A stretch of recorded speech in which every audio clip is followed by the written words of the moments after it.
So what's good, TMG fam? It's your boy Ellen. I'm back with another reaction. How y'all feel? Welcome back to the channel. Salute.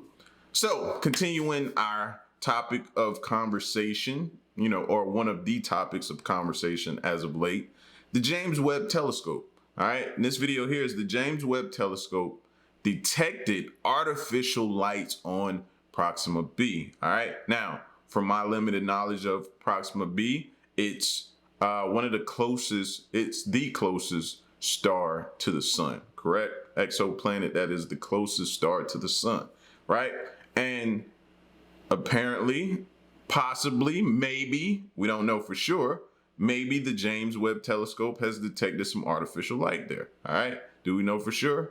Let's find out and see, all right? So if you're new to the channel, man, join this rabbit hole with us, bro. Go down there with us, all right? Hit that subscribe button, join the family, and let's check this out. Here we go.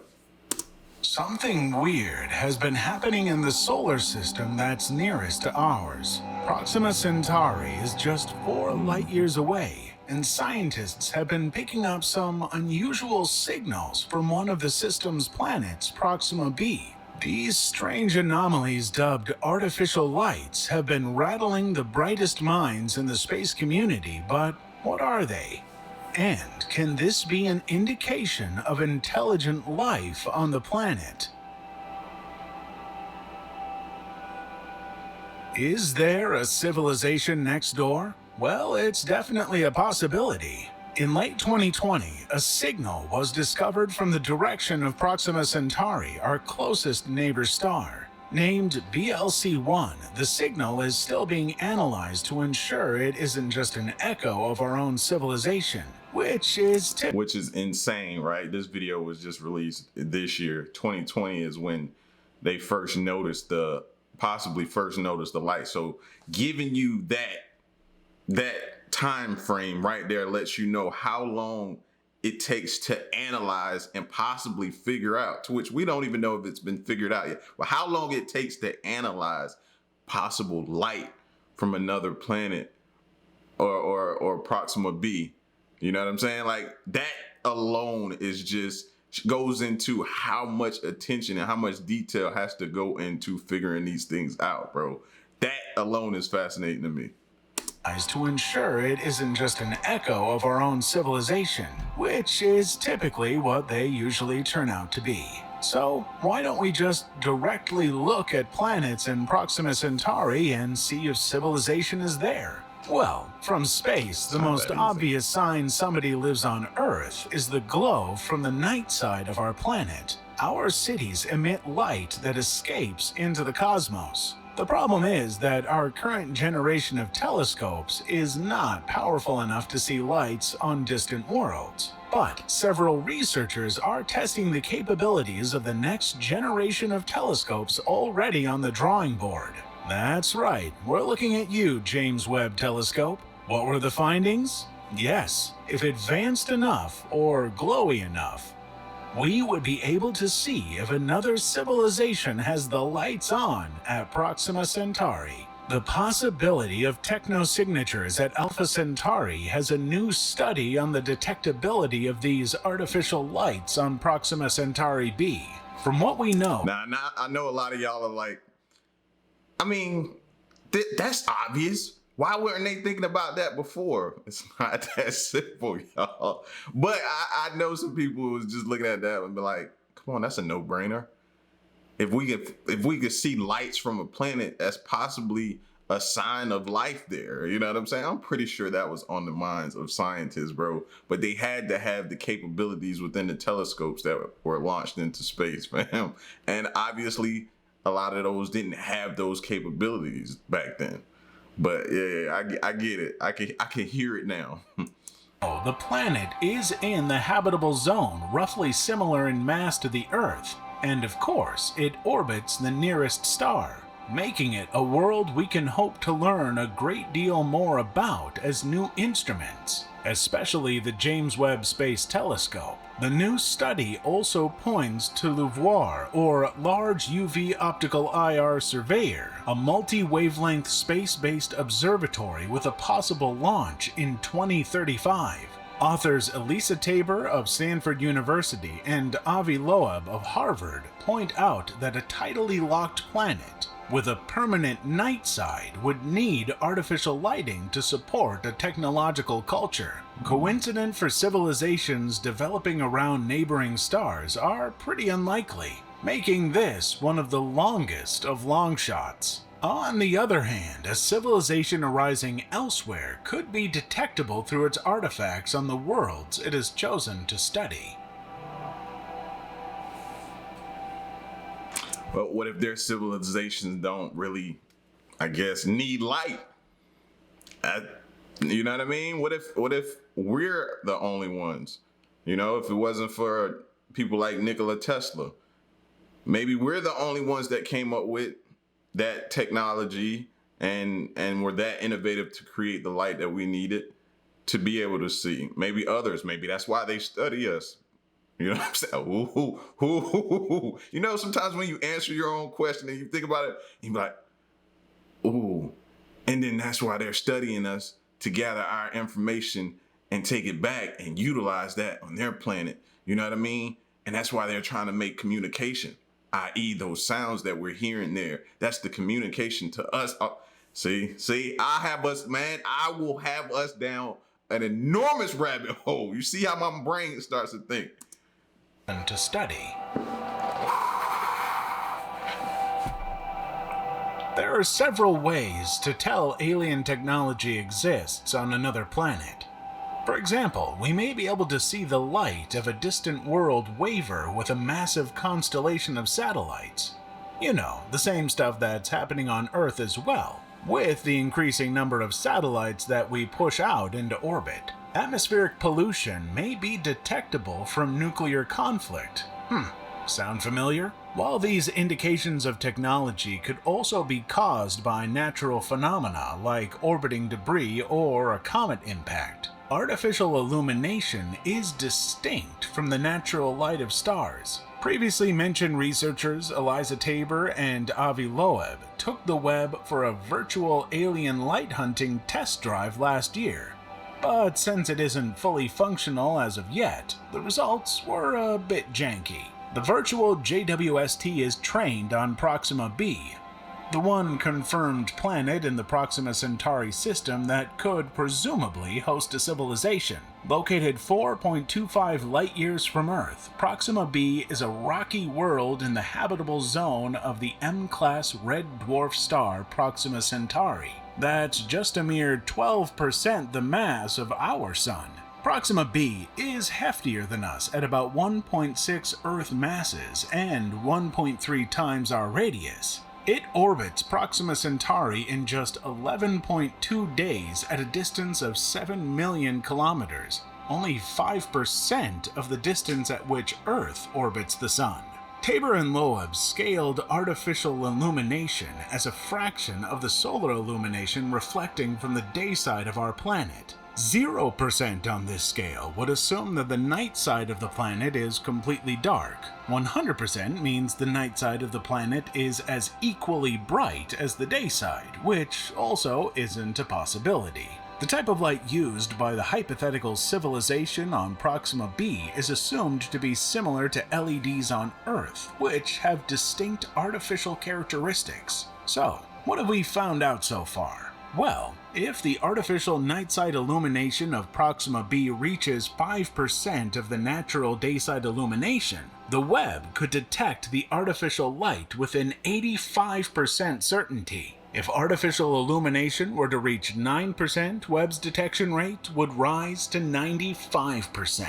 Now, I know what you're probably thinking. 5% illumination doesn't sound like much, right? Well, we are talking about the light from a star.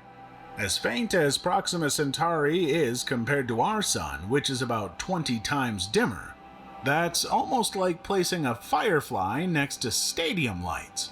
But even that much at a cosmic level is still a lot of light. By comparison, Earth's artificial illumination is only 0.001% of reflected stellar illumination. In other words, if Proxima b hosts a civilization as lit up as us, the Webb wouldn't be able to detect it. those lights would need to be 500 times brighter.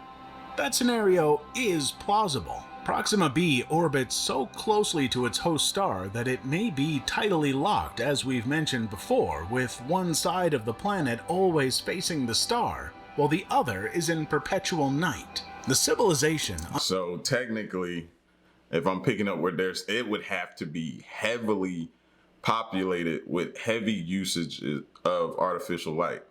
Basically saying that it would have to be an enormous amount of, I don't want to say people because it may not be people on that planet, but you get what I'm saying, right? It would have to be a lot of them using a lot of light for the telescope to actually pick it up. You know what I mean? So I guess that's a good and a bad thing, you know, for those of us who want to know if there's light out there. You know, when we find out, it's going to be substantial. It isn't going to be just a few of them, you know what I'm saying? When a telescope actually picks it up, it's going to be an enormous amount. And then when we detect them, do they detect us? And then that's how it starts. So some things to kind of think about right there with that information. It's facing the star, while the other is in perpetual night. The civilization on a tidally locked planet will probably need to focus on its lighting infrastructure and could use very bright orbital mirrors to reflect sunlight onto the night side of the planet, which could be seen by our telescopes, but that's of course just a hypothesis. Tabor and Loeb's research indicates that other future telescopes, such as LUVOIR or Large UV Optical Infrared Surveyor, may be even more capable than JWST at spotting the glow of a distant civilization.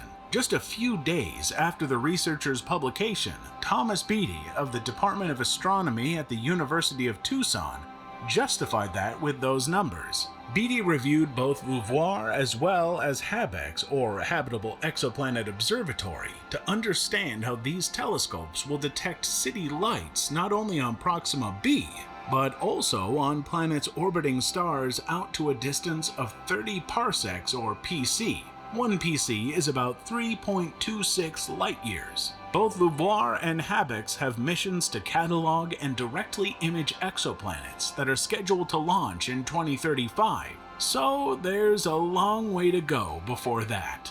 Beatty used virtual LUVOIR and HABEX observatories on several star systems with known worlds like Proxima b, as well as hypothetical Earth-like worlds orbiting G, K, and M-class stars. Beatty also scaled the percentage of the planetary surface which was urbanized.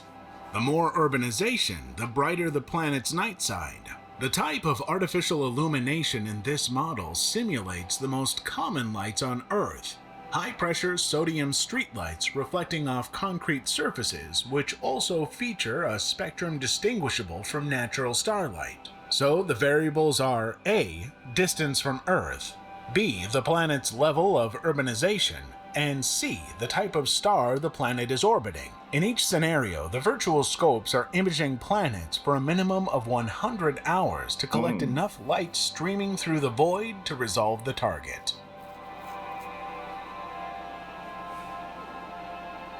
The Earth's surface is only about 0.05% urbanized. Our telescopes wouldn't be able to see us if they were peering from Proxima Centauri. A greater percentage of urbanization could help us see a distant civilization more clearly, like say 100%. But what exactly is 100% urbanization?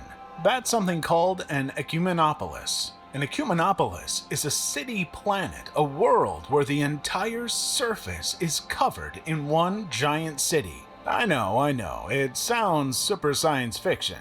The best part, though, is that there are already several examples that exist, like the Republic/Empire capital of Coruscant in Star Wars, or the Ecumenopolis planet type in the space strategy video game Stellaris. But more than a nerdy sci-fi concept, it's probable that an advanced civilization could completely encase their world in an unending urban landscape. So, how visible would that world be? Beatty modeled the results and found that future telescopes would be capable of detecting ecumenopolis worlds around 82 stars near the Sun. That's a lot of space. This means if somebody out there is shining that brightly, we may be able to see them in the coming decade. Fingers crossed. So basically saying, everybody just pipe down. Hold your horses. We got it, bro. We working on it.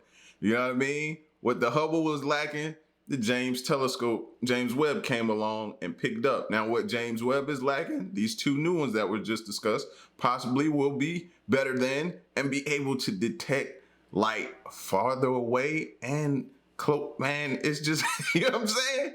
It's gonna be able to detect that. So we're inching closer and closer to possibly finding out. And I know it's a lot of us who are on the fence, because the closer you get, the more you reevaluate and say, do I really want to know if there's life out there?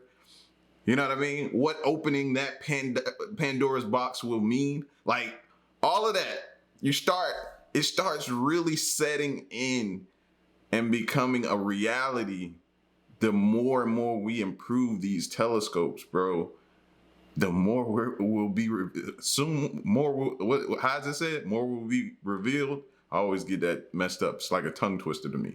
But more will be revealed.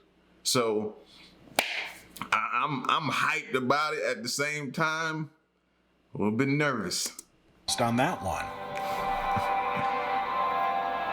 Alien beacon.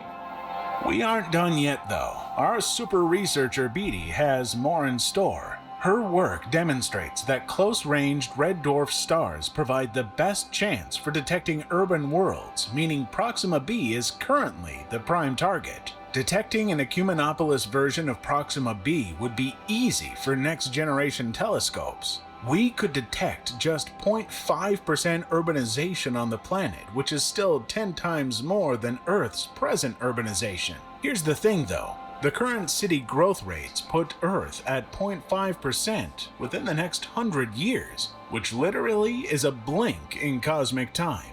If an alien civilization does exist, it might have already reached this level of urbanization, assuming that they are long-lived. That's what I was saying earlier, bro.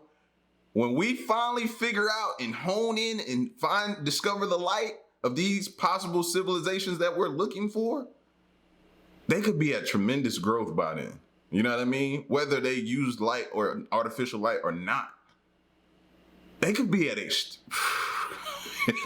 like stumbling upon a giant civilization that you want to peek and see if it's there and then kind of close the lid. But once the lid is off, you may not be able to close that lid, bro. So, we don't actually know that technological civilizations are long-lived. That's one of the reasons why we do SETI, or Search for Extraterrestrial Intelligence. Finding someone else shining in the void means there's more hope that we can keep the lights on too. Who knows? Those lights might just be an alien beacon asking for help. We'll get to know sooner or later, but we'll keep our eyes peeled. So, what do you think is causing those lights on Proxima b? And how early do you think the Webb and other future telescopes will provide evidence? Let us know in the comments below. And as always, thanks for watching. How long? I don't know. Will it be our lifetime? I don't know. You already see they talking 20, 30 something before possibilities, right? I don't know. But you can be for sure that they're working hard to develop a telescope that can, you know what I mean, scope out these civilizations, can go to these depths, can shine, point, and go as far as the distance allows us to detect a lot of artificial light. You can be for sure they're working on that. Because contrary to popular belief, these scientists want to know too, bro. They want to know too. They have the same, if not better, their stuff is better, but they have the curiosity that we have, the same curiosity. They want to know. And if they can detect it and be on the groundbreaking floor of detecting or figuring out that there's other life out there, what does that mean for them? To be the one scientist or the group of scientists that discover another life. That's huge. That's huge. You know what I mean? What comes with that, now that's a whole nother topic and a whole nother video, but that would be huge for them. So the James Webb telescopes detected artificial light on Proxima b, or did it? We don't know yet. We have to continue to look, see what we see, and I think it's going to be interesting years to come, you know? This definitely gives you something to look forward to, though. For real, for real. Hope a lot of y'all get excited as I do. Y'all get at me in the comment section, man. Let me know what you think. Leave a like, share the video, subscribe, and stick around and stay tuned. Till the next one, I'm gone. Peace.